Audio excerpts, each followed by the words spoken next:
فلسطین اور اسرائیل کے کانفلکٹ کو تقریباً 100 سال ہو گئے ہیں۔ اس کانفلکٹ کی ہسٹری پر نظر ڈالتے ہیں۔ پہلی عالمی جنگ سے پہلے فلسطین پر سلطنت عثمانیہ یا آٹومن امپائر کا کنٹرول تھا۔ اس وقت مسلمان یہاں اکثریت میں تھے، کرسچن اور جیوز مائنورٹی میں۔ پہلی جنگ عظیم کے بعد سلطنت عثمانیہ کولیپس کر گئی اور اس خطے کا کنٹرول فرانس اور برطانیہ کے پاس آ گیا، اور انہوں نے آپس میں اس خطے کو تقسیم کر دیا۔ فلسطین برطانیہ کے زیر کنٹرول آیا۔ جب اس خطے کا کنٹرول برطانیہ کے پاس آیا تو یورپ سے بڑی تعداد میں یہودی یہاں آنے لگے۔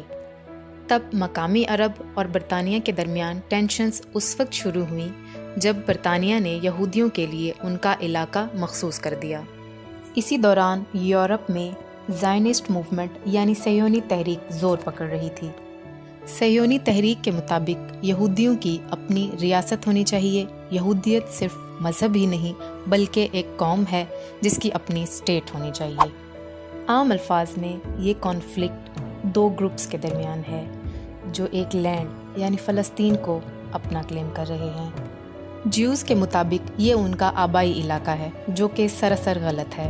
مقامی عرب بھی اسے اپنا کلیم کرتے ہیں اور یہودیوں کے اس دعوے کو مسترد کرتے ہیں۔ 1920s اور 1940s کے درمیان فلسطین میں یہودیوں کی آبادی بڑھنے لگی۔ یورپ سے بھی بڑی تعداد میں یہودی یہاں اپنی جان بچا کر آنے لگے۔ خاص طور پر دوسری عالمی جنگ کے دوران ہونے والے ہولوکاسٹ سے کئی یہودی اپنی جان بچا کر یہاں آ پہنچے۔ یہودیوں کی بڑھتی تعداد کے ساتھ مقامی عرب اور برطانوی حکومت کے درمیان تشدد بڑھنے لگا، جسے اس وقت بھی برطانیہ کنٹرول کر رہا تھا۔ صہیونی تحریک نے ملٹری گروپس بنا لیے جنہوں نے دوسری جنگ عظیم کے بعد مقامی عربوں سے لڑائی اور برطانوی کنٹرول کے خلاف ریزسٹنس بڑھا کر الگ ریاست کے لیے دباؤ بڑھانا شروع کر دیا۔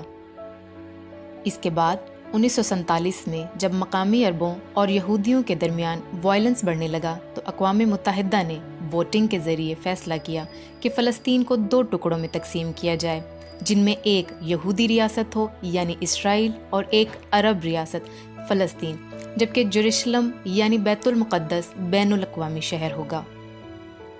UN کے مطابق اس پلان کا مقصد جیوز کو اپنی ریاست دینا اور فلسطین کو انڈیپینڈنس دینا تھا تاکہ وائلنس پر قابو پایا جا سکے۔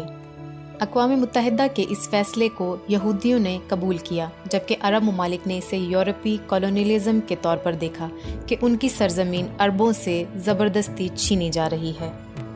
14 مئی 1948 کو اسرائیل کا قیام ہوا تو اگلے ہی دن جارڈن، ایجپٹ، سیریا اور عراق نے حملہ کر دیا۔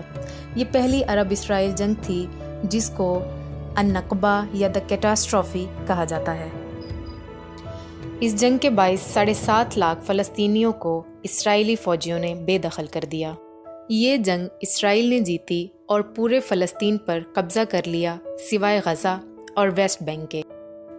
غزہ ایجپٹ کے کنٹرول میں تھا اور ویسٹ بینک جارڈن کے کنٹرول میں۔ یہ شروعات ہے کئی دہائیوں پر بیسڈ اسرائیل اور عرب کانفلکٹ کی۔ اس دوران عرب ممالک سے کئی یہودی اسرائیل آ گئے۔ 1967 میں اسرائیل اور عرب ممالک میں ایک اور جنگ کا آغاز ہوا، جس کے نتیجے میں اسرائیل نے سیریا سے گولان ہائٹس، جارڈن سے ویسٹ بینک اور ایجپٹ سے سینائی اور غزہ پر بھی قبضہ کر لیا۔ فلسطین کی ٹیریٹری پر اسرائیل کو جب کنٹرول ملا تو وہ ساتھ ہی فلسطین میں بسنے والے لوگوں پر بھی حکومت کرنے لگا، جن سے وہ کئی دہائیوں سے لڑ رہا تھا۔ 1973 میں ایجپٹ اور سیریا نے اسرائیل پر اپنے علاقے چھڑانے کے لیے حملہ کیا، جسے یوم کپور جنگ کہا جاتا ہے۔ 6 سال بعد اسرائیل ایجپٹ نے امن کا معاہدہ کر لیا اور جس کے نتیجے میں سینائی ایجپٹ کو واپس کر دیا گیا۔ جارڈن نے بھی کچھ عرصے بعد اسرائیل کو تسلیم کر لیا۔ ان علاقوں میں، جن میں غزہ اور ویسٹ بینک شامل ہیں، فلسطینی اور ان کی کئی نسلیں رہتی ہیں۔ اسرائیل کی جانب سے ان ریفیوجی فلسطینیوں کو اور نہ ہی ان کی نسلوں کو واپس اپنے آبائی گھر جانے کی اجازت ہے۔ اسرائیل کا کہنا ہے کہ اس سے آبادی بہت بڑھ جائے گی اور اس سے ان کی یہودی ریاست کو خطرے کا سامنا ہوگا۔ اسرائیل اب بھی ویسٹ بینک پر قابض ہے۔ تاہم اس نے 2005 میں غزہ کی پٹی سے فوجیں نکال لی تھی۔ اقوام متحدہ آج بھی اس علاقے کو مقبوضہ مانتی ہے۔ اسرائیل آج بھی پورے جیروزلم کو اپنا کیپٹل مانتا ہے، جبکہ فلسطینی ایسٹ جیروزلم کو مستقبل کی فلسطینی ریاست کا کیپٹل مانتے ہیں۔ گزشتہ 50 برس میں اسرائیل نے ویسٹ بینک اور ایسٹ جیروزلم میں اپنی سیٹلمنٹس بنا لی ہیں اور ان یہودیوں کو سیٹلرز کہا جاتا ہے اور تقریباً 6 لاکھ یہودی آباد ہیں۔ اسرائیل کے قانون کے مطابق دنیا میں کسی بھی یہودی کو اسرائیل کی آٹومیٹک سٹیزن شپ مل سکتی ہے۔ انٹرنیشنل لاء کے مطابق یہ سیٹلمنٹس اللیگل ہیں۔ اقوام متحدہ کی سیکیورٹی کونسل اور برطانیہ کا بھی یہی موقف ہے، تاہم اسرائیل ان اللیگل سیٹلمنٹس کے ہونے کو رد کرتا ہے۔ 2007 میں غزہ کا اقتدار حماس نے سنبھالا، جو فلسطینی عسکریت پسند گروپ ہے۔ اقتدار سنبھالنے سے اب تک حماس اسرائیل سے متعدد جنگیں لڑ چکا ہے۔ ان جنگوں کے علاوہ حماس نے اسرائیل پر ہزاروں راکٹس کے علاوہ کئی حملے کیے ہیں۔ اسرائیل نے بھی حماس کو کئی بار فضائی حملوں سے نشانہ بنایا۔ 2007 سے اسرائیل نے غزہ کی پٹی کا محاصرہ کر رکھا ہے تاکہ حماس کو آئسولیٹ کر سکے۔